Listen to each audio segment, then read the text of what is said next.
Assalamualaikum warahmatullahi wabarakatuh. Perkenalkan, nama saya Aulia Maulina dari Fakultas Psikologi Universitas Pancasila. Pada kesempatan kali ini, saya akan mempresentasikan hasil dari penelitian skripsi saya yang berjudul Pengaruh Strategi Coping terhadap Stres Kerja pada Guru yang melaksanakan metode pembelajaran daring pada masa COVID-19. Seperti yang diketahui, saat ini dunia sedang dihadapkan dengan coronavirus disease atau yang biasa disebut dengan COVID-19. COVID-19 sendiri memiliki ciri-ciri berupa seperti pilek, sakit tenggorokan, batuk, demam, dan menyebabkan pneumonia atau sesak nafas hingga menyebabkan kematian. Dikutip dari data WHO per tanggal 27 Oktober 2020, COVID-19 telah dikonfirmasi pada 43.741.608 orang di seluruh dunia, dengan angka kematian sekitar 1.163.600 dan angka kesembuhan sebanyak 32.125.184 orang. Sedangkan di Indonesia sendiri, per tanggal 27 Oktober 2020, didapatkan 396.454 orang terkonfirmasi COVID-19 dengan 60.694 orang dalam perawatan, 322.248 dinyatakan sembuh, dan 13.512 orang dinyatakan meninggal. Dalam mengantisipasi penularan virus tersebut, pemerintah telah mengeluarkan berbagai kebijakan seperti isolasi, social and physical distancing, hingga pembatasan sosial berskala besar atau yang biasa disebut dengan PSBB.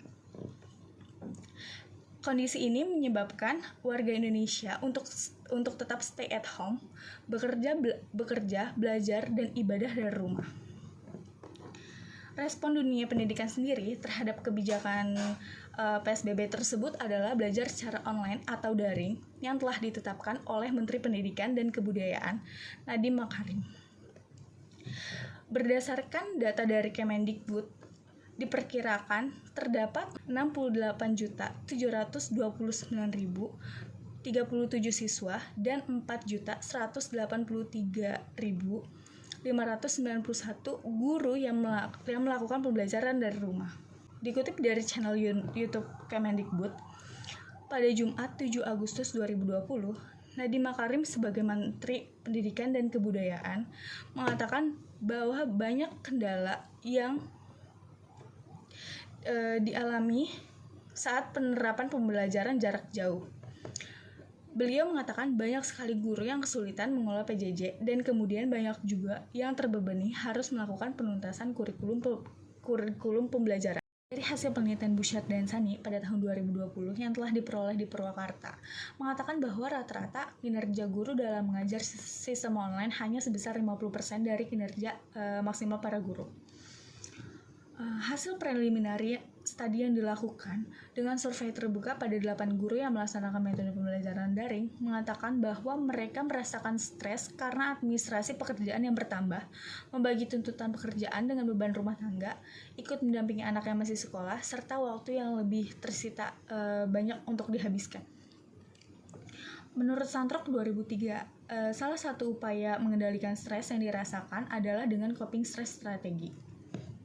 Selain itu, terdapat penelitian yang dilakukan oleh Klappert, Federkiel, Heinzig, dan Jungmann pada tahun 2020 yang dilakukan pada guru SD, SMP, sekolah bahasa, dan sekolah khusus di Jerman yang mengatakan bahwa guru SMP cenderung lebih stres karena beban kerja dan hampir semua guru melakukan fokus problem coping, meskipun mereka cenderung melakukan emotional problem coping. Selain itu, dalam penelitian ini ditemukan bahwa guru perempuan lebih stres daripada guru laki-laki karena berbagi peran dalam keluarga.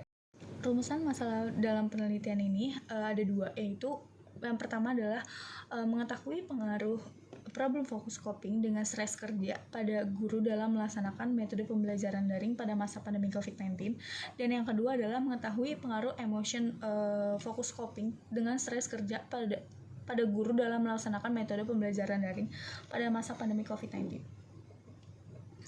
Lalu manfaat teoritis dalam penelitian ini adalah diharapkan penelitian ini mampu memberi perkembangan ilmu psikologi pendidikan, khususnya mengenai strategi coping dengan stres kerja pada guru yang sedang melaksanakan metode pembelajaran daring.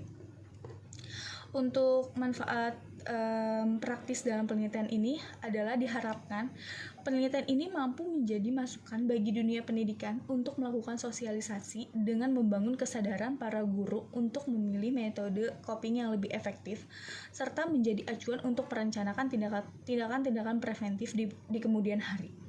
Teori dalam penelitian ini, teori dari stres guru yang dipakai untuk meneliti stres guru, yaitu dari Vimian pada tahun 1988 yang mengatakan bahwa stres guru adalah perasaan tertekan yang dirasakan oleh guru dalam menghadapi suatu pekerjaan, suatu keadaan perasaan, di mana individu merasa terganggu baik secara fisik maupun mental terhadap suatu perubahan di lingkungannya yang mengakibatkan dirinya terancam dan kondisi yang mempengaruhi emosi, proses pikiran, dan kondisi fisik. Sedangkan untuk mengukur strategi coping yang dilakukan guru pada penelitian ini menggunakan teori dari Lazarus dan Volkmann pada tahun 1984. Ia mengatakan bahwa coping strategi diklasifikasikan menjadi dua, yaitu problem coping strategi, di mana individu mengatasi permasalahan untuk mencari jalan keluar atas tekanan yang ia rasakan. Lalu emotion coping strategi yang berfokus pada penyelesaian emosi. Adapun metode penelitian yang dilakukan dalam penelitian ini dengan menggunakan non-probability sampling, dengan metode pengumpulan sampel yang digunakan dalam penelitian ini adalah 216 guru di Jakarta yang melakukan metode pembelajaran daring dengan 44 guru laki-laki dan 172 guru perempuan. Alat ukur yang digunakan dalam penelitian ini untuk mengukur stres guru adalah menggunakan Teacher Stress Inventory dari Vimian pada tahun 1987 yang terdiri dari 10 indikator yang terdapat 34 item pada alat ukur. Dengan uji item validitas, terdapat 29 item yang tersisa, dan dengan reliabilitas 0,92. Untuk alat ukur coping strategi sendiri, dalam penelitian ini menggunakan The Brief Cop yang dikembangkan oleh Carver pada tahun 1997.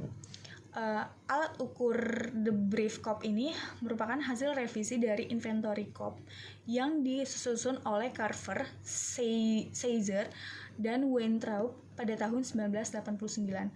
Pada alat ukur The Brief Cop ini terdapat 28 item dengan uji validitas tersisa 26 item.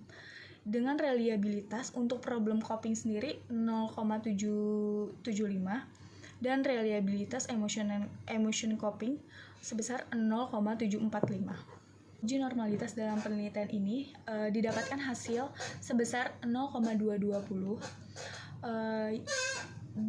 yang dipresentasikan bahwa bagaimana suatu distribusi data dikatakan normal jika nilai signifikan lebih dari 0,05. Lalu diperoleh dari hasil uji hipotesis, data dari R-square pada pengujian problem coping terhadap stres guru terdapat 0,71 dan dengan signifikan 0%. Untuk R-square pada emotion problem coping terdapat 0,65 dengan signifikan 0.